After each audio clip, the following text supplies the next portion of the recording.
Okay. Kung ito po yung lighting natin, sir, yung ilaw o receptacle. Sa receptacle tayo. So, alam niyo po yung receptacle?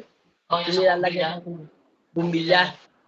Apo, nilalagay ng bumbilya. So, meron po yung dalawang terminal. Isa sa gitna, isa sa gilid. Apo. So, pag nasa line to ground tayo, ang neutral, lagi nasa kanan. Tama. So, lalagay na tayo dyan ng palatandaan. So, ano yung mga palatandaan na yan? Yung black, kapag ang black ay line 1, white ang line 2.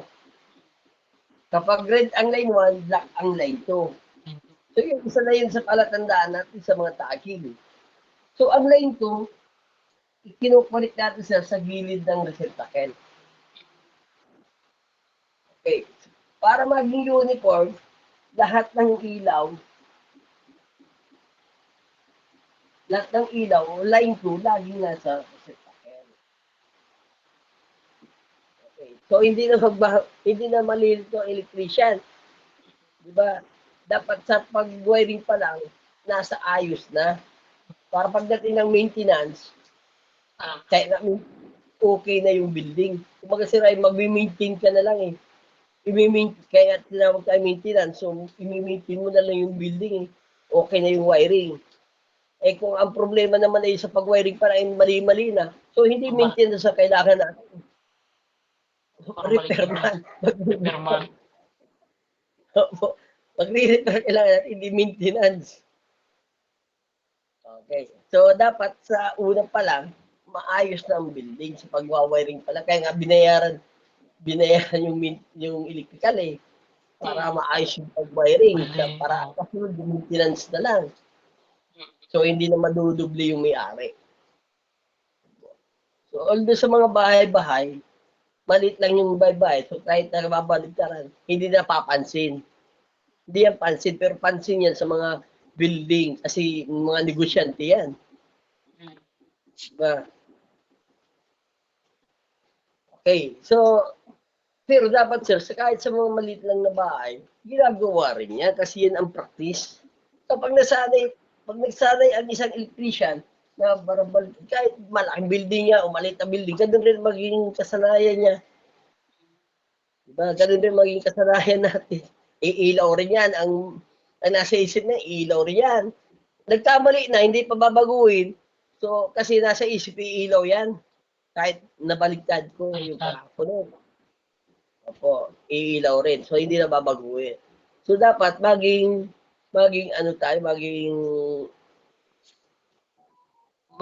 uniform ang trabaho para masanay. Wala sa yung line natin, doon lang yung lagi natin ilalagay. Okay, nasa gilid po yan ang receptacle. So, bakit po nasa gilid?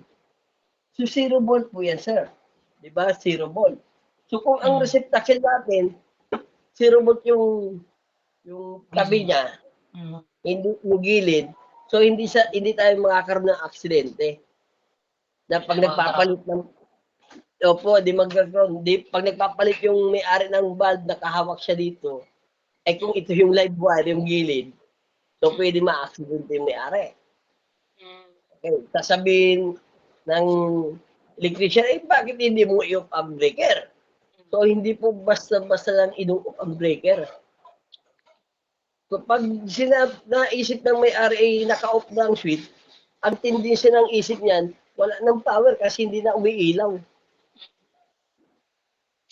So, naka-off ng switch. Ang tendency, ang isip ng may-ari, wala na yung power kasi naka-off na ang switch. Opo. So, hindi na maisip na i-off na lang yung breaker. Off na, kaya nga tayo may switch eh, para patay yung power. Di ba? Ay kung baligtad sir, nandiyan yung live wire, in-off na yung switch. So anong halaga ng switch? Ano naging function ng switch? So meron pa palang power, in-off mo na. Naka-off na yung switch. So kaya ang magiging trabaho dapat natin, ang live wire, laging nasa switch. Kasi yun ang trabaho ng switch. I-off niya yung power, i-disconnect. Okay. So, bakit naman, sir, bakit naman yung paglabas ng switch ay tinatawag nating return? So, iyan po, sir, palatandaan lang natin yan. Ano, pagpasok ng live wire, pasok ng line 1, live wire, lalabas yan, live wire pa rin. So, pag nasa tubo yan, sir, pwede tayo malito kung sino yung pumasok, sino yung lumabas. Kaya magkaiba po ang kulay niyan. May palatandaan, kaya tinawag na return. Return ng switch. So, hindi po return ng supply. Return ng switch lang. Opo. So, yun ang ibig sabihin ng return. So, marami pang naguguluhan yan. Sasabihin, ba't tinawag mo yung return? So, hindi yan ang return ng power. Ang return ng power, sir, yung line 2, yung pabalik sa lupa. Pero sa building, pag nagtatrabaho tayo, may tinatawag rin tayong return ng switch. Okay, bakit ba aariin ba yung return ay maraming klaseng return? Bakit ba doon lang sa line 2 yan na return na yan? So maraming ibig sabihin ng return. Neutral nga, maraming ibig sabihin ng neutral. Maraming pinagagamitan ang neutral, di ba? Sa kuryente, hindi lang po sa kuryente ginagamit ang neutral. Kahit sa mga sasakyan, ginagamit ang term na neutral. Kahit sa mga magkakaibigan, ginagamit ang term na neutral. Eh dito, pwede rin natin gamitin yung return. Okay, return ng switch. So, papasok sa switch, live wire, lalabas sa switch, live wire pa rin, para meron tayong tagging o palatandaan, tawag natin return. Return ng switch. So, para maging uniform, para mabilis po yung pagtatrabaho, mabilis makuha ng pag-troubleshooting. So, hindi mahirapan mag-analyze. Mabilis natin i-analyze kung saan ba nakakonek ang return. Sa lighting. Okay. Bakit nasa gitna? Para malayo sa aksidente. Okay, so para pag nag-off tayo, wala ng power papasok sa valve. So, yun ang dapat natin na ayun. Yan yung ano, sir, ano, yung may parang dila-dila sa gitna.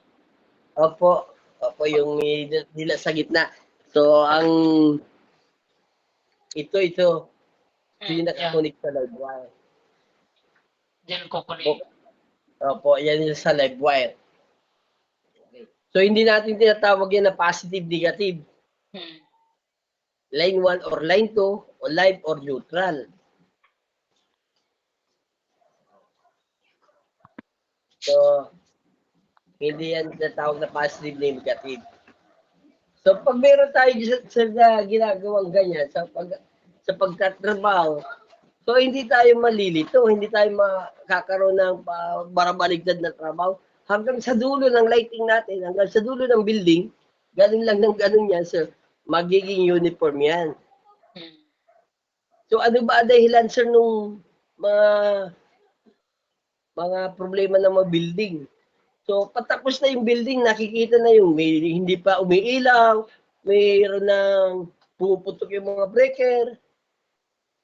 So, kasi nga, nangyayari yun, kasi wala silang mga tagging o palatandaan, pwede silang magkamali. Kaya pala, sir, nung nagtrabaho rin ako sa mga, nag-ilipin ako sa paggawa ng pari, yung mga kasama ko, may mga kulay yung wire. Pinagtatanggal na ako, pinagbabaliktad. Kasi may kinakagalit silang electrician na tama niya bang iba. Kaya ang ginawa ng mga nagkakabit ng pari, yung pag na kisame, para makaganti sila sa electrician, may mga yung wire, may mga tape na yun. Pinagbabaliktad nila yung tagging. Yes, para lupit. Nung nag-operate na yung mga minsan walang mga ilaw. Problema sila dito sa... Kaya nalaman ko na. Yung pala gusto sabihin niyang yung tip tagging na yan. Tagging pala yung tagging. Yes. Okay. Napansin niyo, sir, sa mga ilaw, mayroong mga electrical tape. Kasi parehas yung kulay nila. Parehas.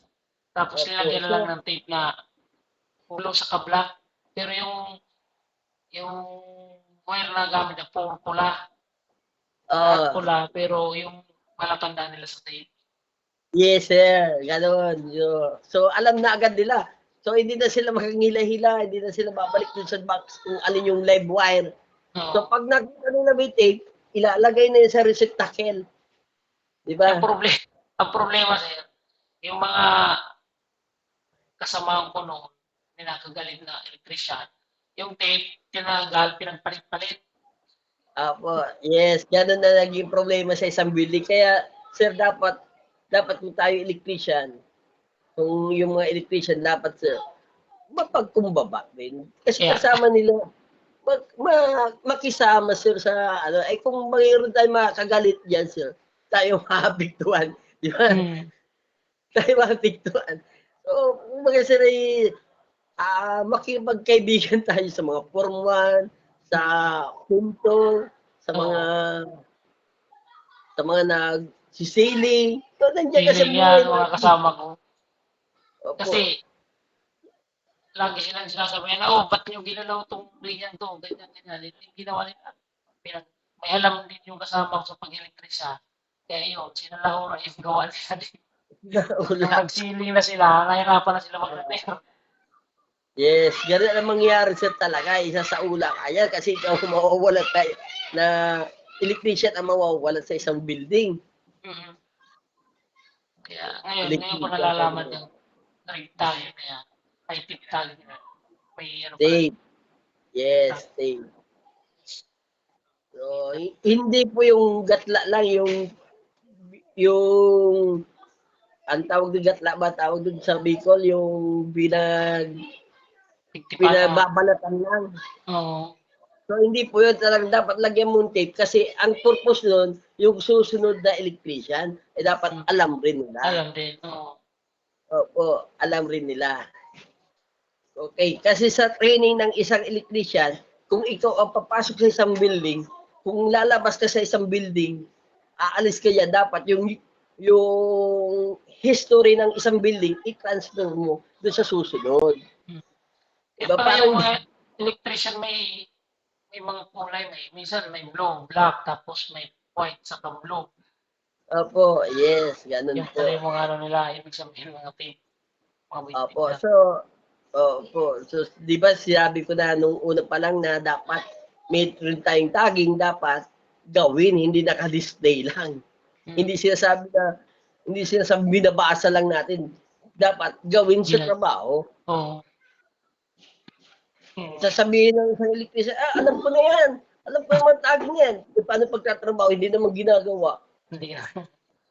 Oo, kasi minsan may madamot. Hindi naman natin sinasabi may madamot. Eh, balik na rin ko ito para mahirapan yung electrician na susunod sa akin. Kaya nga pala, Diba? sir, paano malalaman niya pag repair mo yan, pag ganyan pinalitan yung tigtagi? Opo, sa tester. Sa tester. Ah, So, nagkonsumo ka lang ng oras. oo. Magtitester ka pa. Oo. Mahanap ka pa. So, obligado mag-tester ang isang electrician. Pero, mahirapan mag-analyze. Imbis na magagawa natin ng isang oras, magiging 2 oras. Mapatagal pagtrabaho. Opo, magtatagal yung trabaho natin. Sa tester, sir, paano yung ano yan? Hindi ako marunong yung gamit eh. Po, Tester. tester. May mga nakasulat yan. Hindi ako marunong gumamit niya. Opo, pag-aaralan natin yung mga tester na yan. So, meron tayong voltage, amperes, continuity. Yes, so yan ang mga ginagamit ng electrician. Ang continuity, yung daloy. Tuloy-tuloy yung daloy. Anong sign yan, sir? Anong klaseng sign yan? So, meron ka pong tester dyan, sir? Ay, wala po. Ano nga eh. Okay. So, ang sign ng continuity, sir, so, nakaganyan yan. So, meron yang parang wifi na signal. Sa ano yan? Ganyan yung itsura niya sa tester. Opo, so continuity yan. So pag yan ang nilagay natin sa tester, so ang sinusukat yan sa dalawang probe test, yung dalawang wire. So ang susukat yan, line to hanggang dun sa dulo niya kung tuloy-tuloy yung daloy. Mm. So, halimbawa, ito yung wire. Ito yung wire. Mm. So, ito sa kadulo niyan, sinusukat niya yung wire kung may putol o wala. Mm. So, kung may putol yan, wala siyang continuity. Mm. OL ang lalabas, OL. Pag sinabing OL, offline. Oh. Okay, naka-offline. So, open line pala sir, open line. Offline para open line. So, putol yung linya. Okay. Kapag may reading yan, o mayroon siyang continuity, tumutunog yung tester natin, nagkaroon ng reading. Mm. So, ibig sabihin, tuloy-tuloy yung daloy. Tuloy niya, oh. Buo yung daloy niya. So, yan yung sabi natin na closed circuit. Naka-close yung line. Yung linya, naka-close. Tuloy-tuloy. Okay. So, sa voltage naman, kapag nakita nyo yung symbol na nakaganyan, so, ibig sabihin yan, AC. Mm. Alternating current. Alternating current. Alternating current. So, pag nakita yung symbol na nakaganyan, ay sa taas pala. So, nakaganyan, may dot-dot, DC. Direct current. Direct current. So, paano naman natin ginagamit yan, sir? Pag sinabing AC, napag-aralan na natin yung AC na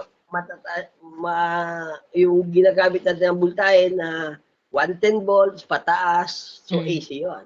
AC. Okay. Paano gamitin? Halimbawa, nasa AC tayo, yung isang linya, saka yung pangalawang linya, lalagyan natin ng probe test o dalawang linya ng tester. Yeah. Okay. Ang sinusukat ng voltahe, yung dumadaloy sa kanya kung ilang voltage, kung ilan ang pressure niya. Kung malakas ba pressure niya o mahina yung pressure. Okay, ang sinasabi naman ng pressure, yung voltage. Okay. So, ang tester natin, ilalagay natin. Kapag sinusukat natin is, halimbawa, nasa ibang bansa tayo, 110 volts. So, mas mataas sa 110 volts ang ilalagay mo sa tester para masukat niya lahat. Sumobra sa 110. Opo, sumobra sa 110 yung tester natin. Kasi malino nyo sir, kung lalagay lang tayo ng 100 volts, susukatin natin ay 110 volts ang supply. So, hindi mababasa, hindi marireading yung 10 volts. So, parang tinupit. Kailangan gawin mga 200 volts. Yes, yung 200 volts para lahat sila masukat. So, kung anong lalabas doon sa tester, yun ang magiging voltaheng pumapasok. Nakuha po. Kuha ko na po. Yung DC naman po. Yung DC ganun rin. Pareha. Kung ang DC natin, sa battery, 12 volts yung battery. Di ba? May Sa battery tayo. yan. Opo, sa mga battery yan. Pag sinabing DC, ito yung symbol ng DC, voltage. So, ang DC, yung mga ginagamitan ng battery operated. So, kagaya ng mga battery natin sa sasakyan. Okay, kung 12 volts yan, dapat mas mataas tayo sa 12 volts para ma-reading niya. Po, para ma-reading yung voltage. Sa mga ito sa TV, may TV sira. Ganyan. Apo. So, halimbawa, ito, may battery ako. So, 1.5 volts. So, pag pinsirin natin yung negative at positive niya, kung ilan ang lumabas sa voltahe, so, yun ang voltahe ng battery. Okay. Kung alam na natin, 1.5 ang voltahe niya, tapos lumabas sa tester natin ay 1 volt lang. So, ibig sabihin, sira na. Ibig sabihin, kulang na yung karga niya. Dapat 1.5 ang lumabas. Okay. So, kung lumabas siya ay 3 volts, tapos 1.5 na, imposible. Kasi yun ang kakayahan lang ng bulb ng voltahe. Imposible yun. Ibig sabihin, sira rin. Sira din. O mali yung pagkagawa ng battery. Kasi nakasign sa kanya 1.5 na tapos sumubra. Ay, so Sobrang so ibabalik ko yun sa may-ari. Ibabalik ko yun sa may tindahan. Kasi masisira yung appliances natin o mga kung saan natin ginagamit ang battery. mas sunog kung ano ganyan. Masusunog, yes, masusunog. Okay, so nakuha po yung tester, yung voltage sa continuity. Ako na. So yung amperes, so ang amperes natin, ang symbol ng amperes, A. Malaking A. Oo. So pag may nakalagay ganito, na symbol, continuity. Pag nakalagay na ganito, AC. Pag nakalagay dito, DC. So yung amperahe, amperahe natin sir, as sinusukat yan, yung dumadaloy sa wire natin kung ilang amperes. Diba, napag-aralan natin kahapon, na kapag lumabas yung resistance, lalabas yung amperes. Diba, nandun yung kahapon, sir. Kaya step by step yung pagtuturo, sir. Kasi habang nagtatas tayo, nandun na yun sa mga napapag-aralan natin. Kaya nga dami ko na nakukuhagan. Tulad niya. Opo. Yes. Alam ko na yung paggamit ng tester. Opo. So, nandun lang yung mga pinag-aralan natin. Diba? Nandun yan sa open circuit, closed circuit, short circuit. So, kaya nasabi ko sir na kahit kayo na lang nag-aaral, babalik-balikan nyo lang yung na theory na basic natin. So, makukuha na sir ang pag-aaral. Okay. So, ganyan kasi yung naging experience ko, sir. Ako mismo nagtutuklas. Ang pala nasa libro na. Nang mabasa ko, mabilis na palang makuha. Yung nagbasa lang pala ako ng libro. Di ba? Kaya parehas dapat na tutunan. Paano ang technique? So, yun ang naging technique ko noon eh. Hindi ako mahilig sa libro noon. So, talagang tinutuklas ko, ano ba ito? Ano ba itong mga sinasabi ng mga engineer na ito? Ano ba yung mga kasulat? Tinutuklas ko sila.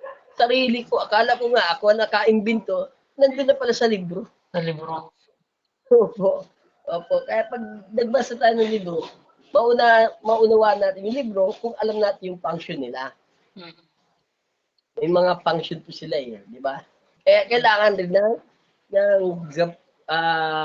tawag dun yung parang gabay ng mga engineer, para dun siya yung magsisimula eh. Oo, tulad niyo po. Laking tulong na rin gabay niyo sa amin para matuto ang mga baguhan. Tulad yan.